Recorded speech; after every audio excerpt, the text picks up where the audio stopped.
Fishing by দীপাঞ্জনে আপনাদেরকে আবারও স্বাগত। আজকে দেখাতে চলেছি কাতলা মাছের গোপন সুজির পুর। প্রথমে সুজি লাগবে 200 বা 250, 100 গ্রাম নারকেল ডাস্ট, নারকেল পচা লাগবে আপনার 10 থেকে 15 গ্রাম, ঘি লাগবে আপনার ওই 10 থেকে 15 গ্রাম, একটা 10 টাকার রসগোল্লা এবং সাদা জল লাগবে। সাদা জল মানে আপনারা বুঝতেই পাচ্ছেন। আর লাগবে আপনার নারকেল কোরমা, তেল কোরমাটা কিন্তু ড্রাই কোরমা নয়, ড্রাই কোরমা থাকলে ড্রাই কোরমাও দিতে পারেন, এবং লাগবে মধু। প্রথমে কি করবেন, কড়াইতে 1 চামচ ঘি দিয়ে বা 2 চামচ 1 বা 2 চামচ ঘি দিয়ে সুজিটাকে একটুখানি ভালো করে ভেজে নেবেন। দেখবেন একটি ভালো সুগন্ধ বেরোবে, মানে খুবই একটি সুগন্ধ বেরোবে। আবার পুড়িয়ে ফেলবেন না, কিন্তু পুড়িয়ে ফেললে কিন্তু চলবে না। পাচ্ছিস না? প্রথমে সুজিটাকে ভালোভাবে ভেজে নিতে হবে। ভেজে নেওয়ার পর কি করতে হবে না করতে হবে সেটা কিন্তু আপনাদের দেখিয়ে দিচ্ছি। স্টিমটা কিন্তু হালকা রাখতে হবে, গ্যাসের স্টিমটা কিন্তু হালকা রাখতে হবে। যেহেতু আমার সুজিটা ভাজা হয়ে গেছিলো, আপনি পুরো লেন্দি করতে চাইনি, আমার কিন্তু সুজিটা ভাজা হয়ে গেছে বলে কিন্তু গ্যাসটাকে আমি কিন্তু অফ করে দিয়েছিলাম। অফ করে দেওয়ার পর যাতে সুজিটা বেশি ভাজা না হয়ে যায় বা লালচে লালচে যাতে না হয়ে যায়, তার জন্য কিন্তু আমি আবার কড়াইতে ঠান্ডা করে নিচ্ছিলাম। এবার কি করবেন, একটি গামলাতে 15 থেকে 20 গ্রামের মতন নারকেল পচা নেবেন। নারকেল পচা নেওয়ার পর রসগোল্লাটা নেবেন। রসগোল্লার রসটা কিন্তু ফেলবেন না, সেটা কিন্তু সাইডে রেখে দেবেন, কি কাজে লাগবে সেটা পরে দেখতে পাবেন। প্রথমে রসগোল্লা নিয়ে নিলাম। রসগোল্লা নেওয়ার পর নেব হচ্ছে আমি ঠিক ওই এক বড় চামচের 1 চামচ থেকে 1.5 চামচের মতন নারকেল কোরমা, তেল কোরমা কিন্তু দেখতেই পাচ্ছেন। আমি কিন্তু 1 চামচ নিয়ে নিলাম। আর একটুখানি তেলটা নেব, পরে নেব, বা তেল দিলাম না, 1 চামচ, বড় চামচের 1 চামচ নিয়ে নিলেই হয়ে যাবে, তাহলেই হবে। ছোট চামচ যদি হয় তাহলে 2 চামচ নেবেন, 1 চামচ নেবেন নারকেল কোরমা আর 1 চামচ নেবেন তেল। আমার যেহেতু বড় চামচ তাই আমি কিন্তু 1 চামচই নিলাম। এরপরে কি করব, ঘি দিয়ে দিতে হবে 15 থেকে 20 গ্রামের মতন। দেখুন আমি কিন্তু 15 থেকে 20 গ্রামের মতন ঘি কিন্তু ঢেলে দিলাম পুরো। আমার যেহেতু অল্প ছিল তাই, এবং এই ঘি থেকেই কিন্তু নিয়ে আমি কিন্তু সুজিটাকে ভেজেছিলাম। এটি হয়ে যাওয়ার পর কিন্তু দিতে হবে সাদা জল। সাদা জল কেন বলছি আপনারা ভালো করেই জানেন সাদা জলটা কি, বা আপনাদের কাছে যদি সাদা জল যদি না থাকে তাহলে কিন্তু লাল জলও আপনি কিন্তু দিতে পারবেন, এক্ষেত্রে কিন্তু কোনো অসুবিধা নেই। এটি হচ্ছে কিন্তু একটি মানে ছাতুর টোপে গোপন পুর, কেননা যেই সব পুকুরে সুজি ফেলতে দেয় না সেই সব পুকুরের জন্য কিন্তু এটা একটি গোপন পুর। এইভাবেই পুরটা কিন্তু আপনারা রেডি করবেন। দেখলেন আমি ঘি নেওয়া হয়ে গেছে। ঘি নেওয়ার পর কিন্তু আমি কিন্তু ওই সাদা জলটা নিয়ে নেব। আমি হাতটা মুছে নিই, মুছে নেওয়ার পর কিন্তু আপনাদেরকে সাদা জলটা দেখাবো। এটি হচ্ছে স্টেটের যে জলটা পাওয়া যায়, যেটা পশ্চিমবঙ্গ সরকার বানায়, যেটিকে আমরা বাংলা বলে থাকি, বা অনেক ফ্লেভারের নাম থাকে, টাইগার থাকে, দাদা থাকে, জয় থাকে, সেইটাই কিন্তু আমি 1 চামচের বড় চামচ কিন্তু রসগোল্লার ওপরে দিয়ে দিচ্ছি। দেখুন রসগোল্লার ওপরে দিয়ে দিলাম। দেওয়ার পর কিন্তু আমি মুটকিটা ভালো করে আটকে রাখবো, কেননা এর যে অ্যালকোহলটা রয়েছে যাতে উড়ে না যায়, তার জন্য কিন্তু আমার কাঁচের বোতলে রাখা। এবার কিন্তু সব কিছু জিনিস দিয়ে কিন্তু আমি ভালো করে চটকে নেব। দেখতেই পাচ্ছেন আমি কিন্তু প্রথমে মিষ্টিটাকে ভেঙে ভালো করে চটকে নিচ্ছি। চটকে নেওয়ার পর কিন্তু এর মধ্যে অল্প একটুখানি মধু দিতে হবে। সেইটা আপনাদেরকে আমি প্রথমে দেখাতে পারিনি, আমার কাছে মধু ছিল না বলে আমি পরে আনিয়েছি। আমি কিন্তু একটু পরে কিন্তু এতে মধু দিয়ে দেবো অল্প করে, ঠিক মানে ছোটো চামচের 1 চামচ দিলেই হবে। দেখতেই পাচ্ছেন এইটি হচ্ছে মধুটা দিয়ে দেবো অল্প পরিমাণে, ঠিক 5 গ্রাম থেকে 7 গ্রাম, এর বেশি দেবেন না কিন্তু। 5 থেকে 7 গ্রামের মতন মধু দিলেই কিন্তু হয়ে যাবে। আপনাদের উপকরণগুলো দেখানোর সময় আমি দেখাতে পারিনি। দেখুন মধু দিয়ে দিলাম। মধু দিয়ে কিন্তু ভালো করে কিন্তু এবার সবকটা উপকরণ একসাথে ভালো করে চটকে মাখিয়ে নেব। দেখতেই পাচ্ছেন আমি কিন্তু ভালো করে চটকে নিচ্ছি।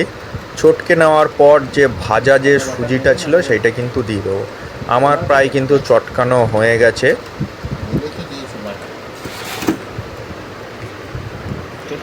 দেখুন এবার কিন্তু আমি সুজিটা দিয়ে দিচ্ছি। চটকানো প্রায় হয়ে এসছে, এবার কিন্তু আমি সুজি দিয়ে দেবো। আমি কিন্তু এই সুজিটাই কিন্তু নিচ্ছি, ভাজা সুজি কিন্তু কাঁচা সুজি নয়, এটি কিন্তু ভাজা সুজি। ভাজা সুজির কিন্তু সেন্টই সম্পূর্ণ আলাদা। আমি পুরো যা সুজি ছিল আমি কিন্তু সব নিয়ে নিলাম। ভাজা হয়ে গেছে বুঝবেন কি করে? ভাজা হয়ে গেছে বুঝবেন কড়াইতে যখন সুজিটা ভাজা হয়ে যাবে তখন কড়াইতে কিন্তু কোনো দানা লেগে থাকবে না, তাইলেই বুঝতে পারবেন যে সুজিটা ভাজা হয়ে গেছে। এবার কি করতে হবে, ভালো করে কিন্তু দু হাত দিয়ে বা এক হাত দিয়ে আপনাদের কিন্তু পালিশ করতে হবে। আপনারা দেখতে থাকুন, সুজিটা এরকম কিন্তু মাখা মাখা হবে, কিন্তু পরের দিকে কিন্তু পুরোটাই ঝুড়ো টাইপের হয়ে যাবে, একদম ঝুড়ো হয়ে যাবে। কেননা এর মধ্যে নারকেল ডাস্ট পড়বে পুরো 100 গ্রাম, কিন্তু 200 গ্রাম সুজিতে কিন্তু 100 গ্রাম নারকেল ডাস্ট পড়বে। এইটা কিন্তু মাথায় রাখবেন। যত ভালো মানে ভালো মানের নারকেল পচা দিতে পারবেন সেটা। দেখতেই পাচ্ছেন এটা কিন্তু আমি পুরো মাখা টাইপের হয়ে গেছে। ভাববেন না যে এটা এরকম থাকবে বা আঠালো হয়ে যাবে, ছাড়বে না, কিন্তু এটা কিন্তু আপনি যদি পরে দেখেন বা পরের দিন দেখেন, হ্যাঁ অতি অবশ্যই এটা কিন্তু আগের দিন রাত্রিবেলা আপনাকে করতে হবে। এটা কিন্তু অতি অবশ্যই আগের দিন রাত্রিবেলা করে নিলে খুবই ভালো হয়। কেননা পুকুর পাড়ে গিয়ে করাটা উচিত হবে না, যেই সব পুকুরে সুজি চলে না। দেখতেই পাচ্ছেন এবার কিন্তু আমি পুরো 100 গ্রাম নারকেল ডাস্টটা দিয়ে দেবো। 100 গ্রাম, এটা কিন্তু একটি 100 গ্রামের প্যাকেট। আমি এটা অনলাইন দিয়ে নিয়েছিলাম। আপনার ওই 45 টাকা করে নেয় 100 গ্রাম নারকেল ডাস্ট, বা 50 টাকা এরকমই, এর বেশি কিন্তু নেয় না। নারকেল ডাস্টটা কিন্তু খুবই ফাইন এবং খুবই ভালো, খুবই ভালো নারকেল ডাস্ট। আমি কিন্তু কোনো ব্র্যান্ডের প্রমোশন করছি না, কিন্তু আমি নারকেল ডাস্টটার সম্বন্ধে বলছি। নারকেল ডাস্টটা কিন্তু খুবই ভালো, তাই কিন্তু আমি এই নারকেল ডাস্টটা ব্যবহার করি। নারকেল ডাস্ট দিয়ে কিন্তু ভালো করে মাখতে হবে, ভালো করে, যাতে মানে সুজির যে দানাগুলো ছিল সেই মানে যেগুলো আপনার মানে আটকে গেছিলো সেগুলো কিন্তু ভালো করে ছাড়িয়ে দিতে হবে নারকেল ডাস্ট দিয়ে। এটা একদমই পুরো ঝুড়ো টাইপের হয়ে যাবে, এই না যে ঝুড়ো হবে না, একদমই ঝুড়ো টাইপের হয়ে যাবে, দেখতেই পাবেন। কেননা অনেকটাই ঝুড়ো হয়ে গেছে, এবং পরের দিন সকালবেলা যদি আপনি এটি যেই এয়ারটাইট কন্টেনার থেকে বের করবেন তখন কিন্তু এটা পুরো ঝুড়ো থাকবে। এবার দেখুন যে আমি যে প্রথমে যে রসটা রেখে দিয়েছিলাম, মানে রসগোল্লার রসটা যে রেখে দিয়েছিলাম সেটি কিন্তু এবার দিয়ে দিলাম। যেহেতু আমার পুরো প্রসেসটা কমপ্লিট হয়ে গেছে, লাস্টে কিন্তু আমি রসটা দিয়ে দিলাম।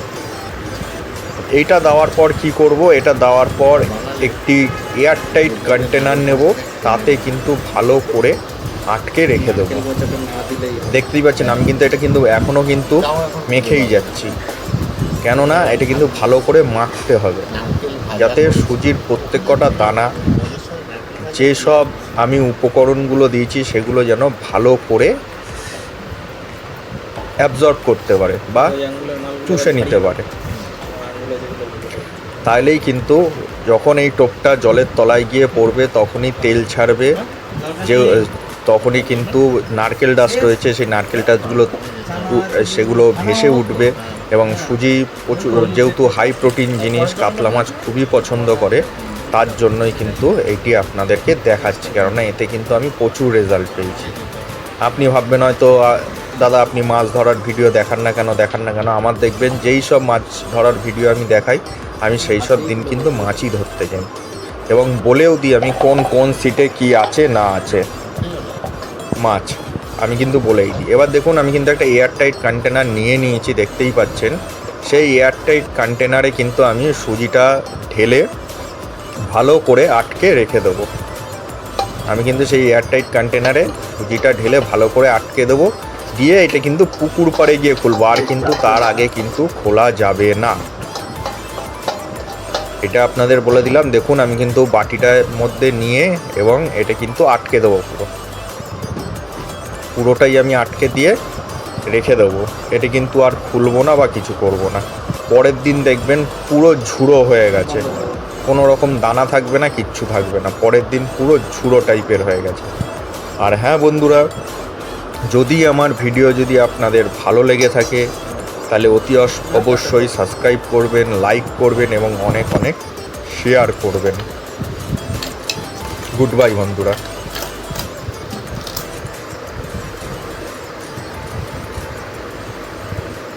ভিডিওটি দেখার জন্য আপনাদেরকে অসংখ্য ধন্যবাদ।